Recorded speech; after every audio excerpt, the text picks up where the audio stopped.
All right, so crypto traders, Leicester's here. This is an unplanned update in response to a request we got from a listener on YouTube. This likely will not be covered on the main podcast. As far as I can tell, there's no reason to. But I wanted to cover this in response to this user, and I want to apologize first to the user for the delay in getting back. This came in, looks like, in this early morning, but something with YouTube went weird where it sends me emails anytime somebody leaves a comment. And so I saw the comment in the email, but when I try to go to reply, it doesn't go to the comment. The comment doesn't show up. And I'm sure it's a YouTube bug. There's nothing I can do about it. And so I can't reach back to this user. And I'm hoping that this is a repeat listener to the show and or is subscribed and will get this update because I'm doing this in per that person's request. The name is Moussa Hamka. I believe I'm pronouncing that right. And the message says, please do a video on the recent Kerincy Rugpull, and expresses concerns that there was apparently an AMA that was promoting it, and then it did a rug pull. And they're trying to see if there's anything to get the money back. So this Kerincy, and that's Kerincy, which is a creative name. I've never heard of this token until now and did not see any of this information. Didn't even see it anywhere on social media. I didn't see anything about this. It completely bypassed me. But just to kind of get background, and I want to be clear here, my coverage here is not to advocate that you go look at it, and it doesn't matter anyway because they scrubbed themselves from the web almost entirely, not totally. They left a little bit of a trail, and that's what I'm going to talk about today. So this is not to advocate it. This is not to give any coverage other than to respond to what happened from what I can tell and what I see and give my thoughts. So this is, or it still exists, but there's no devs behind it. But this is on the Ethereum chain, launched on the 18th of this month. And here's the story I see. First of all, this was minted exactly on the 18th. Immediately after they mint it, they sent bulk sets of tokens to a bunch of spun up new wallets. That in alone is a risk. They reached out and they created a Telescam group almost immediately after minting. At this point, the website starts to get spun up. They create a Twitter account. They create an Instagram account. And I'm going off what I see in search. So if any of this is incorrect, blame the search. So as I'm watching this now, I'm seeing some weird stuff in the history. And again, I want to reiterate, this is after the fact. So I'm evaluating it based on whatever data is left, and there's not much of it left. But all this stuff gets spun up on the 18th. Almost immediately, they reach out to a bunch of influencers, and there was more than one. So I know one was called out, and that was the reason why I was concerned, but multiple were reached out to. And this AMA group of AMAs pretty much followed the same cadence on the ones I saw with the same concerns of the ones I saw. After the AMAs, the price spikes. They're watching the graph during the AMA, which is common. The price starts jumping just as expected because now people are buying to the token because they had launched this thing. I did not see a pre-sale. Again, the bulk tokens I saw distributed look like airdrops to me. I saw no pre-sale that I could find evidence of. The strange thing is that, according to what I can tell, all of this, like the Twitter account, the Instagram account, all these fundamental things are coming after the fact. So it looks to me that from a scheduling perspective, they would have had to reach out to get these AMAs done before the token even existed.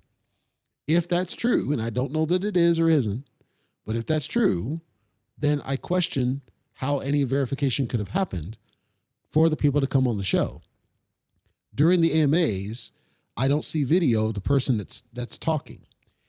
One of the AMAs, and I'll call him out because he did a follow-up, and the follow-up's what I'm resonating with. One of the AMAs, I'm watching it, and it looks kind of weird and kind of sketchy, and there's like these weird pauses, and after the follow-up, that influencer even said, yeah, it was kind of weird, it's kind of strange, and I just now learned it rug pulled, and it sounded weird on the AMA, and I don't know what the heck's going on. Question number one I would have is why there was no video, and I understand that in certain countries, there's kind of a hesitancy to show a face because of the rules and the laws in that country. Now, the reason I'm calling that out, There's a tool that I stumbled across actually today and didn't know it existed. But this tool, apparently for certain groups, what it does is it takes and adds a bot into the group, and it archives or tries to archive as many of the messages that it can before a Telescam group is deleted. And in this case, the Telescam was completely deleted. There's no history record of anything left of the Telescam group. So even if you wanted to look back at what was discussed, you cannot, because all that history is gone, which is the reason I don't like Telescam, because it's too easy to do that. In any event, this tool, which on the surface is actually designed for statistics, which is interesting, but it captures basic data about how many people are subscribed, how many posts per day, is it growing, is there a lot of activity? But as part of it, it also gets a copy of some of the posts that it sees. As I'm looking at the posts, there's a couple of things that are obvious about this token. Number one, I can tell you that the people behind this token are from China. Why do I know this? Because a lot of what appear to be the admin posts are written in Chinese. When this is first created, on the 18th in the evening, like at 11 p.m. So given time zone and given the fact they're writing in Chinese traditional, I can tell that the people behind this token are based out of China. I know that in some cases, people in China, they can't expose themselves over video because of the laws in the country. So that in of itself isn't sketchy, but I didn't hear, and I didn't listen to the totality of the AMAs to see if this was the thing. But my point is that I can tell that they're Chinese. I can tell that the token creators are out of China. So it doesn't surprise me they didn't show a face during the AMA. However, the site that no longer exists, Kerincy.com, there were some, I see on the search engine that there was something there, and it was talking about these cards, this crypto card. And it looks like it's a copy of the concepts that, like Crypto to Card, which I did coverage on, where you can use this card and you can swipe it and use your cryptocurrency. But somebody else called out in social media that the image looked like a copy of Crypto.com's page. I compared it. There are similarities there. So that would have been red flag number one. Is it true that that's basically a copy paste of a thing? Because that's a known scam technique. The page is gone, so I can't reference other stuff. Like, did they have a white paper? What did the white paper look like? Was it a PDF or was it the garbage Git book? Like, these are fundamental things I look for because I want to make sure I can hold them accountable to what they're claiming. During the AMA, it seemed like whoever was talking wasn't really confident in the answers they were giving. That would be a red flag to me personally, because if you were this, let's say, active in reaching out to these influencers, if you were this quick, you go from minting a token on the 18th, and then you're doing AMAs on the 18th, and you're that gung-ho about getting influencers on the books, but you just minted the token, right? And you don't have these answers ready to go. I know it's an Ask Me Anything, but you guys have heard me talk, and I'm never scripted. I always can speak, and because I'm confident in what I'm saying, even if I'm not 100% sure that the source is valid, I'm confident in what I'm saying. So when I'm looking at this, I see a Chinese-based token.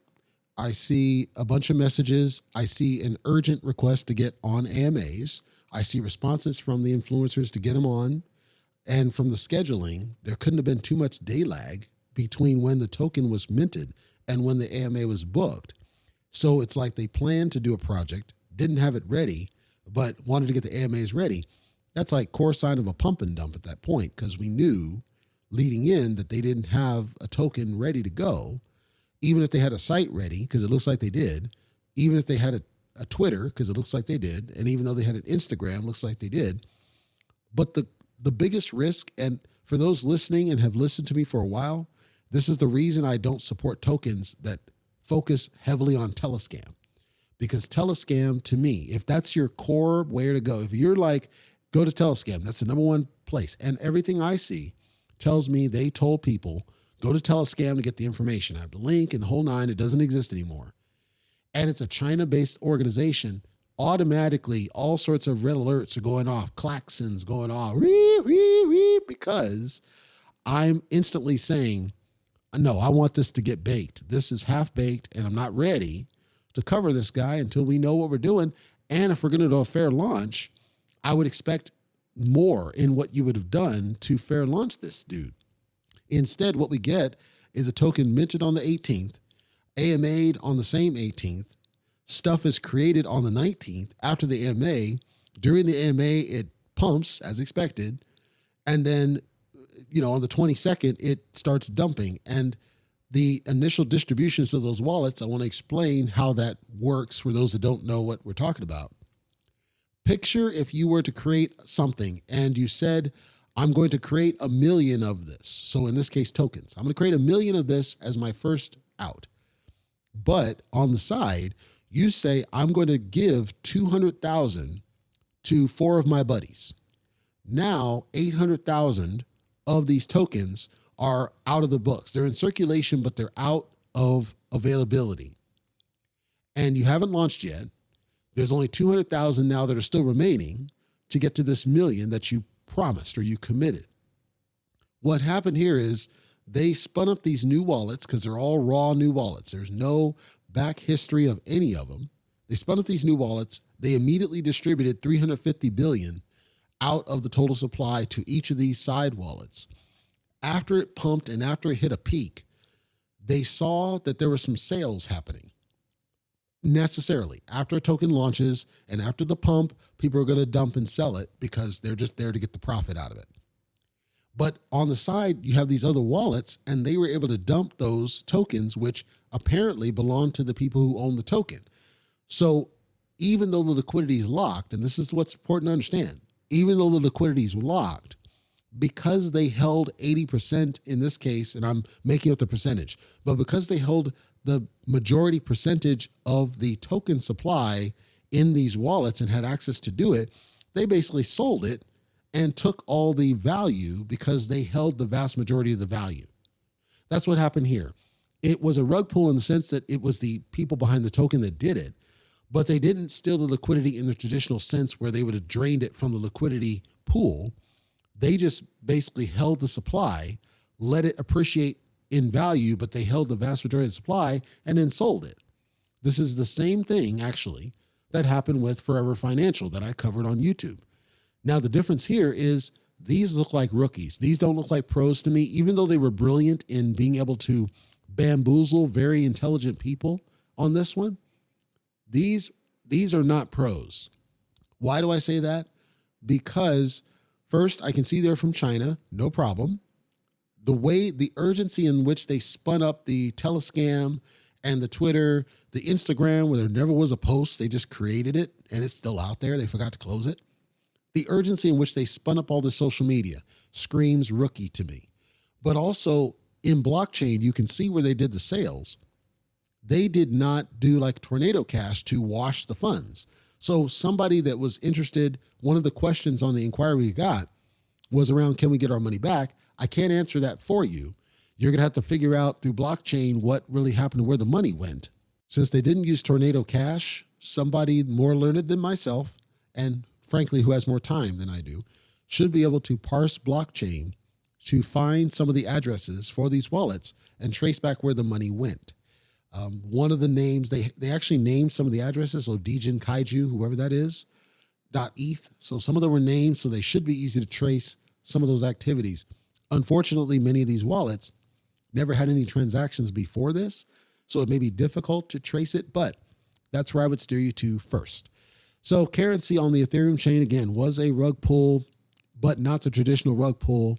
This is one where I can't see what the site looked like, but based on what I'm hearing and based on what I do have of the history from what was Telescam, it looked like there were a number of red flags in the project. And I am concerned if people just bought based on the voice and nothing else, or based on the images on the site and nothing else, or a total lack of some of the fundamentals.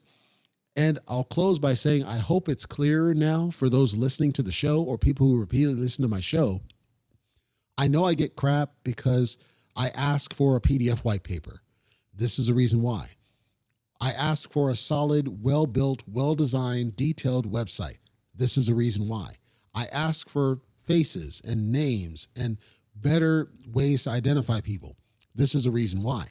I'm critical of the car salesman on Seifu because with Clever DeFi and the other two projects, that's what he did. Because in those, if you listen to him, he says, you know, those projects failed. And yes, I started up a new project and I had to learn from failure and that could have happened here. This could have been where they had all best intentions, but they saw that there were some initial sells and they couldn't keep the pump going and they freaked out, took the money, or they realized there was something in the contract, like the anti-well didn't work, and they took the money and ran. So one thing to look out for as well, for anybody looking on blockchain, is to see if the money is used to spin up another token. If it goes to another contract to spin up another token, because that's what car salesman on Seifu did. That could be the case here. Could be that allegedly, and I quote that because I'm not convinced with car salesmen, but allegedly they just made a mistake and they're just learning from the mistake, but they had to fail and then go and do something else. I don't suspect that's the case here because they're Chinese. I suspect it's a straight scam.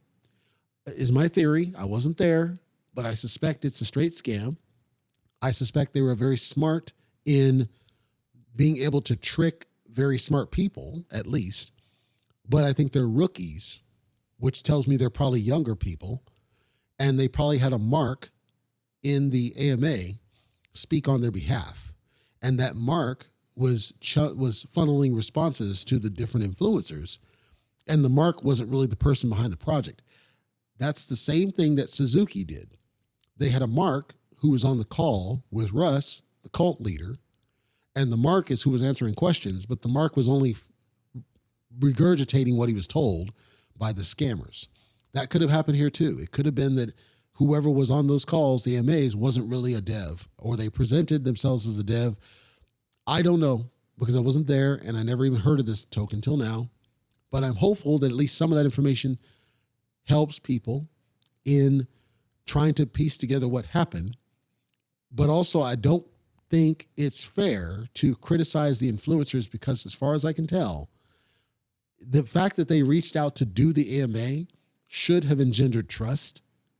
But I think there were fundamentals that either weren't there or they were so well done, just like I did with Meta DM. Like you look at it and it looks clean, but who knows? You never can tell. So, and I want people to take away also that that's why I'm so adamant when you look at the score report that those things matter. They matter. If you have a token and all they do is funnel you to Telescam, it's a higher risk they're going to cheat you because Telescam can be deleted at will and you can't retrieve that history. If they don't spend adequate time on the website, and it should convince you that they spent time and not just spun up a template in Wix, because that's what a lot of them do, or they just have Canva images that look good on their crypto card, or they don't have photos of people that you can verify against LinkedIn sources or that you can identify who people are and be able to find them. If they don't have those fundamentals, and yes, I understand China's a bit different because the laws are different. If I'm honest, I'm not going to be as trusting of a, let's say, China-based token because we've seen so many scams that come from China. That's not to say all of them are scams. It's to say I'm going to be a little bit more skeptical of the fundamentals. I'm going to really scrutinize them more than anybody else because, unfortunately, the country has a bad rep when it comes to cryptocurrency scams because they can't expose themselves by law in some cases, and some of them are going to use that to scam people. So, for those listening, make sure you don't YOLO into projects. Protect yourself best you can. Don't react to green candles like that. If you do invest in something, it needs to be throwaway money because you just can't tell. And it's not about the AMA per se. It's about hard questions that we hit people with that we can really drill in to identify, and they should want the smoke. You've heard me say they should want the smoke. When you see that guys like the car salesman on Seifu ducks the smoke and doesn't want to come on my show and answer those hard questions about why he cheated people 3 times over, nobody should feel confident investing in his new project. There are still people investing because they're gamblers. That's cool. Long as you acknowledge you're a gambler and you're taking a huge risk because he has a history. In cases like this, there could be history, but we don't know. There's no way to have known what did or didn't happen in this. And because all the history is gone, there's no way to really do analysis as to what really happened and why, and whether or not it truly was a legitimate scam by definition, as in they really want to take people's money, or they freaked out for some other reason. Officers knocking at their door, or I don't know. I'm not defending. I'm saying we don't know what happened because all the data is gone. The fact the data is gone tells me it's probably a straight scam. The fact they didn't use Tornado Cash tells me they're rookies and they didn't really know what they were doing. So those who did get cheated by it, I apologize. And the best I can direct you would be take a look through social media forums and see if you can identify other people that might have been scammed by it, and see if there are people, because to even go after those people, you're going to need somebody local to the area that can possibly trace that down, or somebody that might have been in the Telescam group before it shut down. Remember, it was only up for 4 days and a few hours. So somebody would have had to have been in there that lives in there that would have seen hopefully something that would have, brought this to light. The other thing I'll say is apparently there were two different Telescam groups. There was the Telescam group for the Chinese folks, and then apparently there's a Telescam group for the English folks. I don't have any record of either one of them beyond the fact that they existed. So if anybody is locked out of the English group, perhaps you're able to find the Chinese group, and perhaps it still exists somewhere, and perhaps from there's some helpful information on how to track folks down. But again, you're probably going to need to somehow find somebody who's around or available in that area to be able to identify and track them down to get your money back.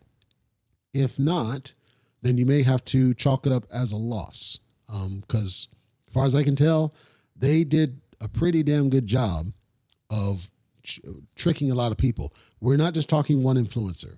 There was a lot of people that covered this dude and put the message out there to say, this is a thing, this is what we're going to do.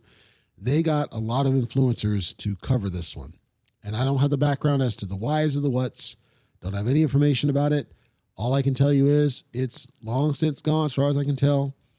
And I'm not sure of why the fundamentals were overlooked, because all the data is gone. It could have been that everything looked perfect and just they were very well versed in building pretty websites.